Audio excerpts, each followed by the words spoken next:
Всем привет! Вы на канале Польза.нет Лайф. Меня зовут Саня, и здесь только подробные обзоры с целью каким-то образом отвернуть вас иногда от покупки. Но здесь чуть-чуть другая история. Сейчас вы видите в 4К 60 FPS, как имеет возможность снимать на свою камеру смартфон под названием Asus ROG Phone 8. ROG Phone 8 Pro тоже будет на канале, но по большому счету по камерам-то они не отличаются.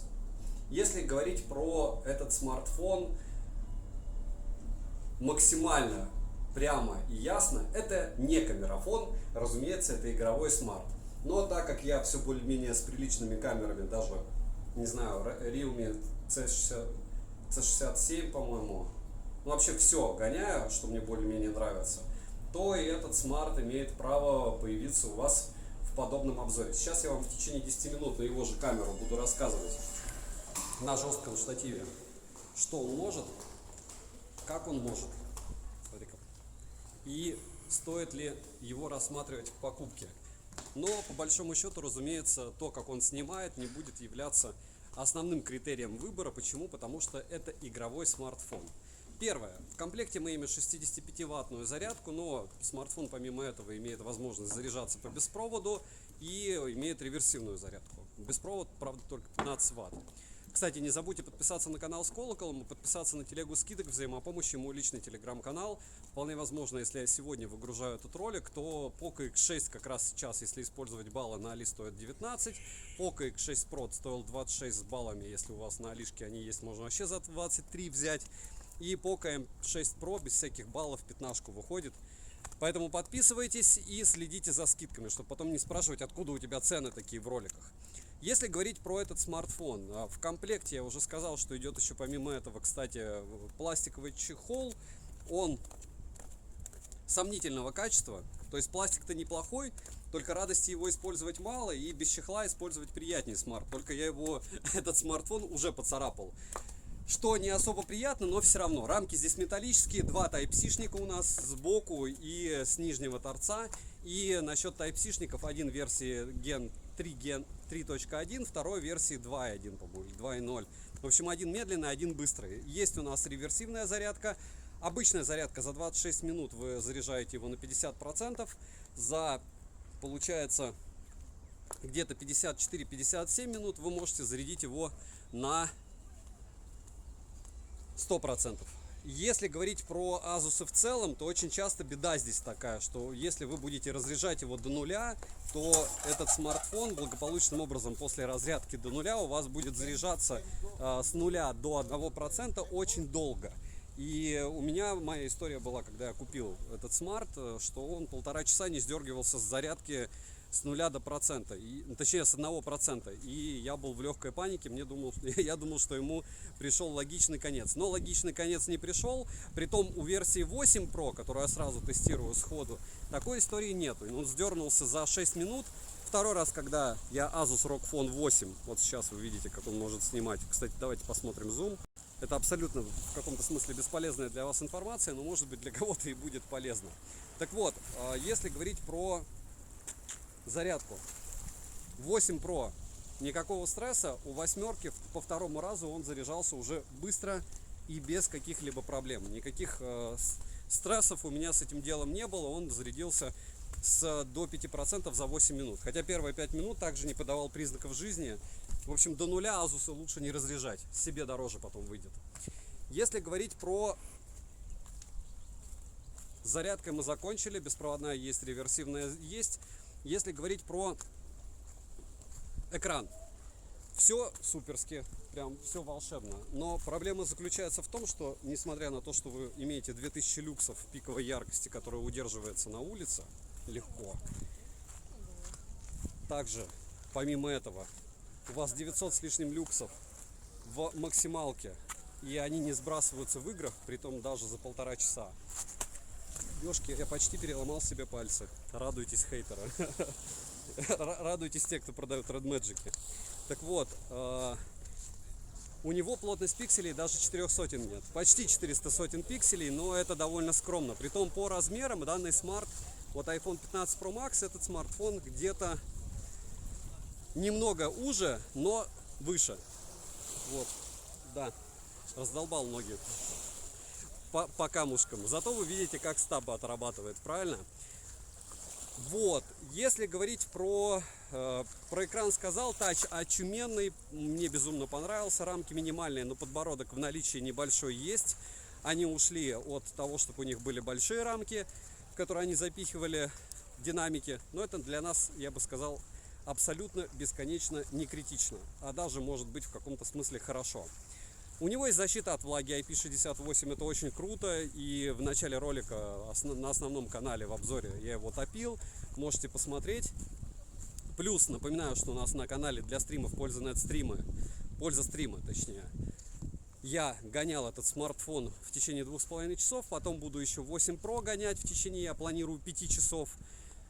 И вы можете посмотреть, что он поедал довольно маленькое количество заряда. Да, можно сказать, что у них поменьше стала батарея, но и автономность стала неплохой. Если ты не будешь включать максимальную яркость и 165 Гц, то смартфон вывозит почти 10 часов в PC-марке.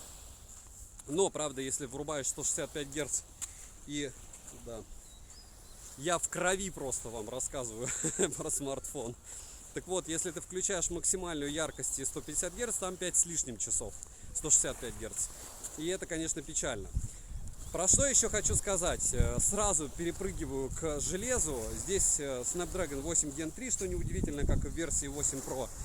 Только в версии 8 Pro есть еще 24 гектара оперативы. Вот, и магия, самая магия в том, что этот смарт, в отличие от Red Magic какого-нибудь, потому что это мракобесие, которое пихают со всех щелей за оверпрайс, потому что он красивый, в том числе молодец Вилсаком, который сказал себе всем, что он красивый, я себе его оставлю. Он не проходит вообще никаких тестов без морозилки. То есть 3D Mark он не проходит без морозилки, Asus ROG Phone проходит все без морозилки, и никаких проблем я в его использовании не видел вообще.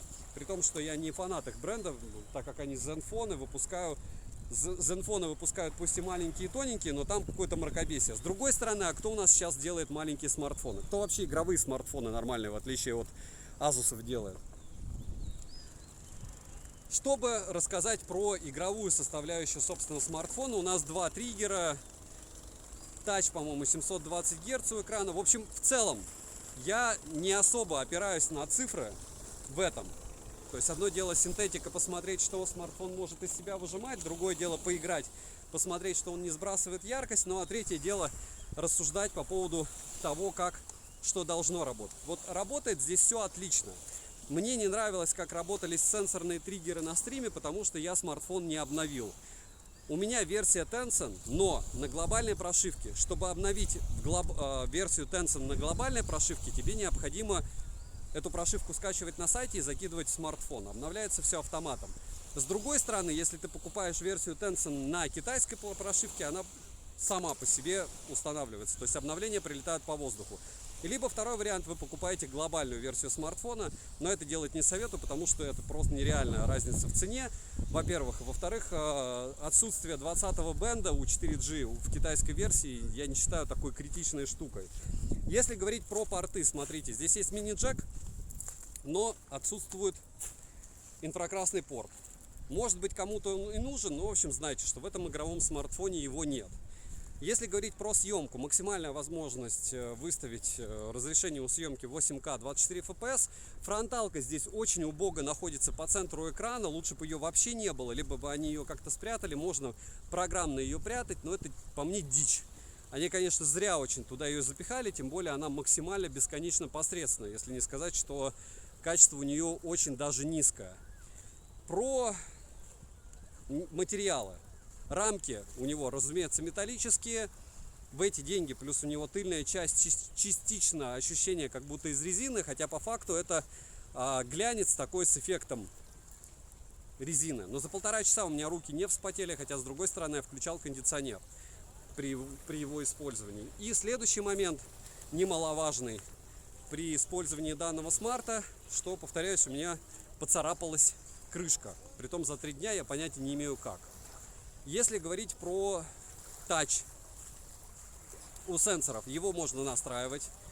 Про особые настройки. Каждую игру, мало того, что можно под нее выбирать настройки, смотреть, какая герцовка у каких игр поддерживается, так помимо этого этими настройками под Asus вы можете делиться с другими пользователями Asus и сказать, что это круто, это ничего не сказать. Потому что фактически ты попадаешь моментально в безумно огромное комьюнити, и фанатом чего бы ты ни был, ты на выхлопе получишь поддержку не только от производителя, но и от в целом пользователей. Не в целом, а от всех пользователей. Насчет Asus'ов. Если у вас есть пятерка, к слову, сразу шестерка, 5S, семерка, тем более 7 Ultimate, разумеется, нет смысла переходить, потому что мне кажется, что у них период жизни, ну, поколение 3-4. Ну, с пятерки уже можно, наверное. Шестерка, семерка, восьмерка, она еще, шестерка, семерка, она еще прям огонь. Очень даже. Вот, по дизайну здесь все вкусовщина, потому как в руке лежит, по мне, неплохо, но он намного более скользкий без чехла, чем iPhone. Это факт. То есть это дело я могу вертеть прямо как хочу. Здесь нет. Защитная пленка идет с завода.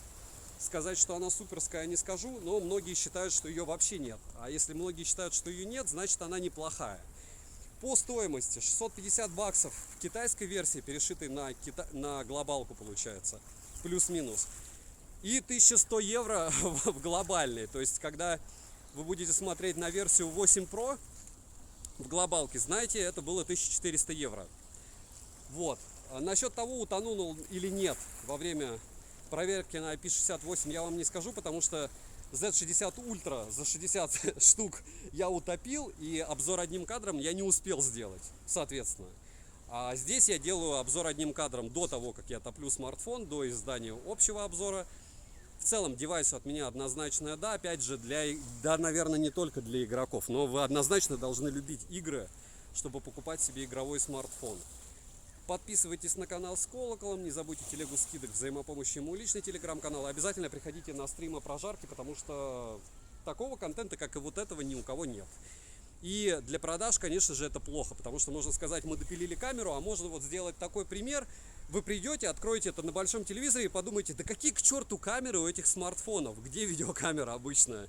Или там, ну, вы понимаете, о чем я, когда у тебя 50 роликов в 4К 60 FPS, вроде бы с одинаковых смартов, а ты их открываешь, и у одного все хорошо, а у другого не совсем все хорошо. Идея, надеюсь, ясна. Повторяюсь, девайсу от меня да. Добра и удачи вам, дорогие друзья. Сколько весит файл, напишу в конце.